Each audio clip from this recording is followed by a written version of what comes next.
Гледайте, прво до сега се сменети над 1,2 милиони патни исправи, над 550.000 од бројките кои што се достапни сообраќајни дозволи или возачки дозволи и така натаму. Она што треба да се истакне е дека во текот на изминатите години имавме 2 години пандемија, која што ги наруши и каналите на снабдување, ги наруши и голем број на производствени процеси во фабриките кои што произведуваат и документација и така натаму, а секако и можноста за брзо издавање на документи со оглед на тоа дека скоро 2 години имавме мерки за физичко разграничување на граѓаните не само во нашата држава, меѓутоа и во другите држави во светот. Секако дека тоа влијаеше. Она што е важно исто така дека голем дел од патните исправи се заменети. Меѓутоа би сакал да истакнам дека секое ширење на паника, секое давање на популистички или на, како да кажам, изјави кои што не се во насока на решавање проблемот, туку се во насока на некакво лично себе истакнување, не носат ништо добро. И затоа пратеничката група на Социјалдемократскиот сојуз на Македонија вчера, а нормално и претседателот на Собранието, кој е сега од нашата партија, низ разговор со сите политички партии, дојдоа веднаш до консензус дека треба да се продолжи рокот на важењето на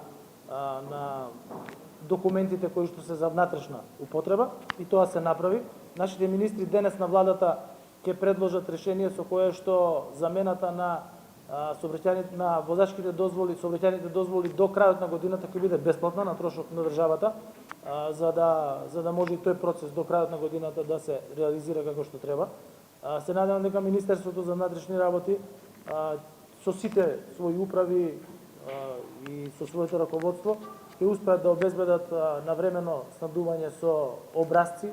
во делот на издавањето на патните исправи, бидејќи и тоа е сложен процес на обезбедување на образци, бидејќи тие не се произведуваат во нашата држава, се произведуваат во Германија, и секако дека со правилно организирање на процесот тој ќе заврши. Се работи за навистина голема операција за замена на сите лични документи. Тоа произлегува од меѓународен договор кој што е ратификуван во нашето собрание и во собранието на Република Грција, врз основа на кое ние сме станали земја членка на НАТО и врз основа на кое ги отпочнавме преговорите со Европската унија, така да би искажал и жалење во однос на она што граѓаните го поминуваат. Мора да се биде реален, бидејќи не е едноставно да се нема патна исправа, меѓутоа тоа е процес кој што ќе мора сите заедно да го изодиме. Исто така се покажа уште еднаш дека не е добро да се даваат популистички и лажни изјави,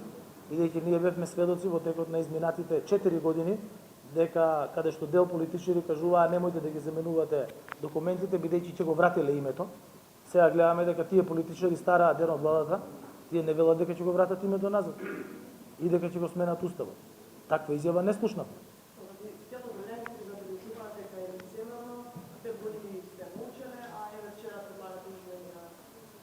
Па не е точно, затоа што вчера истече рокот, така да тој закон и да се сменел и месец дена претходно, и 2 месеци претходно, неговото важење би започнало вчера. Така да не би кажал дека се молчало, туку дека врз основа на актуелната ситуација, каде што во тој момент се гледаат бројките на издадени